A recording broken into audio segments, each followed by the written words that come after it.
எல்லாருக்கும் வணக்கம். என் பேர் திவ்யா செந்தில்குமார். இதான் என்னோட ஃபர்ஸ்ட் ஸ்டேஜ்.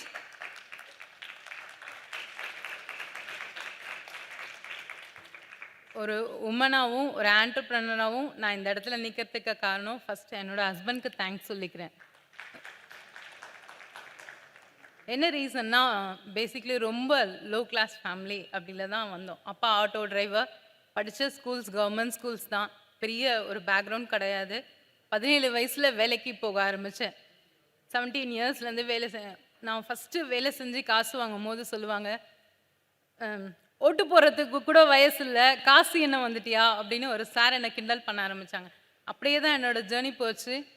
பேசிக்காக பிஸ்னஸ் பேக்ரவுண்டே கிடையாது. நான் பிஸ்னஸ் பண்ணுவேன்ற ஐடியாவும் எனக்கு கிடையாது.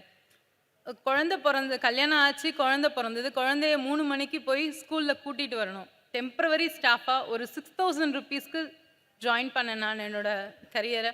ஆஃப்டர் மேரேஜ் 3 மணிக்கு குழந்தைய கூட்டிகிட்டு வர்றதுக்கு யாரும் இல்லை, ஹஸ்பண்ட் ஒர்க் பண்ணுறாங்க அப்படின்னும் போது ஏதாவது பண்ணணும். 2016 எனக்கு தோணிக்கிட்டே இருந்தது, ஏதாவது நம்மளால் முடிஞ்ச அளவுக்கு செய்யணும் அப்படின்ற ஒரு இது.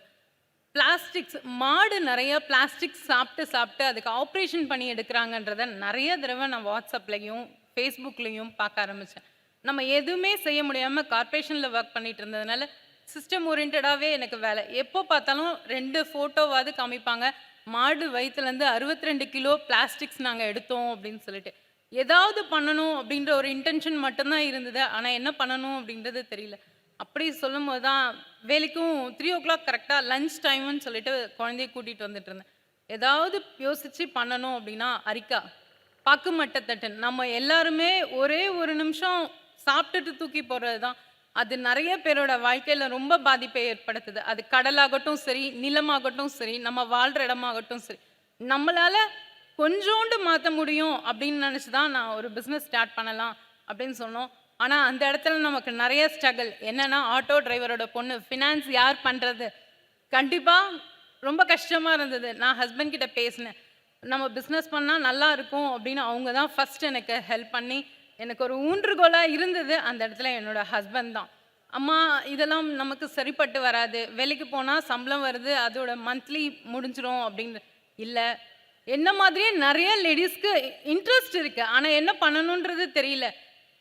பேக்ரவுண்ட் நார்மல் பேக்ரவுண்ட்னால ஃபினான்ஸ்லாம் எங்களால் அரேஞ்ச் பண்ண முடியாதுன்னும் போது அப்போது எனக்கு பிஒஎஸ்டி அப்படின்ற ஒரு இவங்க அட்வைஸ் கொடுத்தாங்க. இந்த மாதிரி முத்ரா லோன்ஸ் இருக்குது, நிறைய லோன்ஸ் இருக்குது அப்படின்றத பற்றியெல்லாம் அவங்க மூலியமாகவும் தெரிஞ்சது. நாங்களும் ஃபர்தராக ஆரம்பித்தோம். 2020 ஆரம்பித்தோம். நாங்கள் பிஸ்னஸ் கரெக்டாக சூப்பராக ஆரம்பிக்கலான்னு பண்ணும்போது ஜானில் ஸ்டார்ட் பண்ணியிருக்கோம். மார்ச்சில் கோவிட் வந்துருச்சு. ரொம்ப இன்ட்ரெஸ்டாக இருந்தது.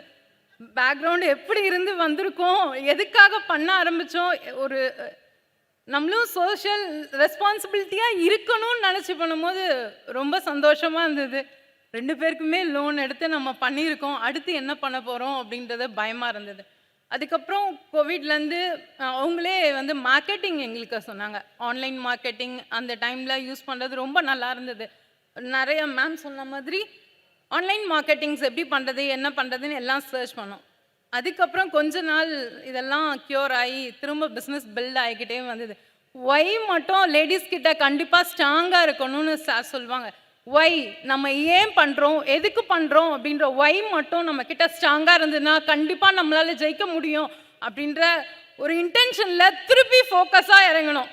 நானும் என்னோடய ஹஸ்பண்ட் மட்டும்தான் திருப்பி பேசணும். என்ன பண்ணுறது நெக்ஸ்ட் ஒன்றுமே பண்ண முடியல. கோவிடோட இம்பேக்ட் எங்களோட பிஸ்னஸில் பயங்கரமாக. ஏன்னா நாங்கள் பேசிக் ஸ்டார்டட் 2020 தான் ஸ்டார்ட் பண்ணோம். திருப்பி நாங்கள் ஃபஸ்ட்லேருந்து ஸ்டார்ட் பண்ணுற மாதிரி இருந்தது. ஓகே, 2 பேருமே, ஏன்னா அவங்க ஆஃபீஸ் போகிறாங்க, எனக்கும் ஹெல்ப் பண்ணுறாங்க. 2 பேரும் சேர்ந்து மிஷின் ரன் பண்ணுறாகட்டும், மார்க்கெட்டிங் ஆகட்டும், எல்லாம் பண்ணிக்கிட்டே இருந்தோம். சரி, ஓகே, மார்க்கெட்டிங்லாம் முடிச்சிட்டோம். டெலிவரிக்கு கரெக்டாக வந்தோம். அப்பா ஆட்டோ டிரைவர் தானே, அப்பா கொண்டு போய் கொடுத்துருவாங்க அப்படின்னு சொல்லிட்டு ரொம்ப சந்தோஷமாக, ரொம்ப எந்துவாக எல்லா பிஸ்னஸ்லையும் எல்லார்கிட்டையும் மார்க்கெட்டிங்லாம் நல்லா பண்ணிட்டோம். டெலிவரி கொடுக்கும்போது அப்பா இறந்துட்டாங்க.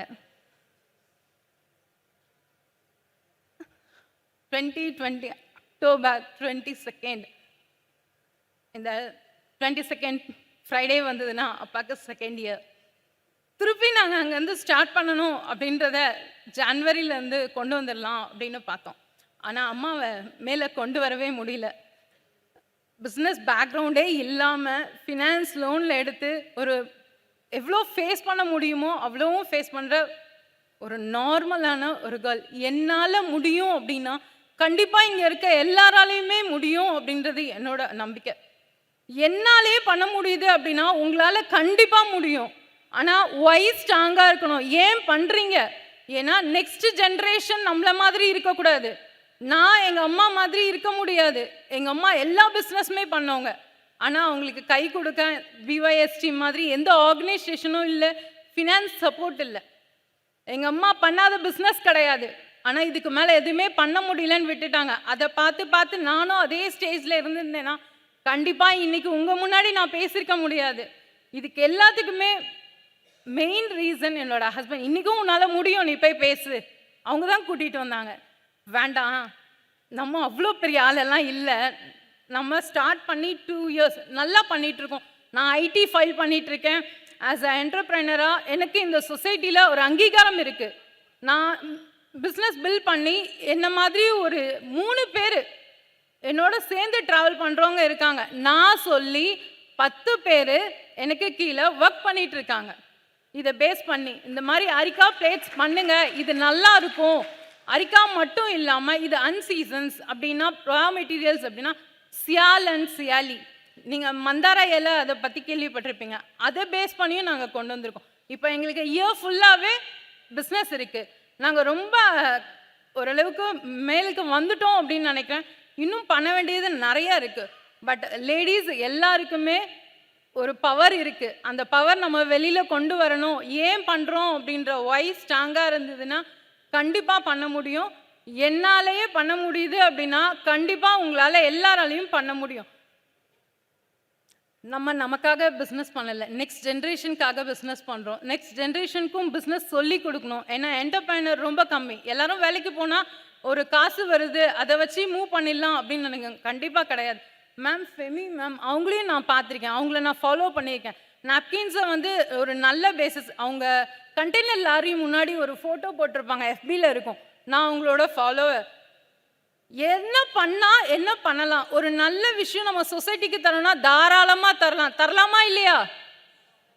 கண்டிப்பாக கொடுக்கலாம். ஒரு சொசைட்டியை நம்மளால் மட்டும்தான் உருவாக்க முடியும். ஏன்னா ஃபேமிலியில் நிறைய ப்ராப்ளம்ஸ் இருக்கும். பட் அதுலேருந்து நம்ம மீறி வரதான் செஞ்சாகணும். ஹெல்த் வைசஸ்லையும் கேர்ள் அப்படின்ற போது நிறைய ப்ராப்ளம்ஸ் நம்ம ஃபேஸ் பண்ண வேண்டியது இருக்கும். அதையெல்லாம் தாண்டி வரத்துக்கு ஒரே ஒரு ஆள் நமக்கு சப்போர்ட். யாருனாலும், அப்பாவாகட்டும், அண்ணாவாகட்டும், தம்பி ஆகட்டும், ஹஸ்பண்ட் ஆகட்டும், யாராவது ஒரு கை கிடைச்சாலும் நம்ம மேலே ஏறி வர்றது ரொம்ப ஈஸி. ஆனால் நம்மளும் ஸ்ட்ராங்காக இருக்கணும், அதுதான் ரொம்ப முக்கியம். நான் ஒரு 3 இயர்ஸாக நாங்கள் பண்ணிகிட்ருக்கோம், ரொம்ப நல்லா பண்ணிகிட்ருக்கோம். இந்த ஆப்பர்ச்சுனிட்டியை பிஎஸ்ஒய் எங்களுக்கு இது பண்ணி கொடுத்தாங்க. ரொம்ப தேங்க்யூ ஸோ மச்.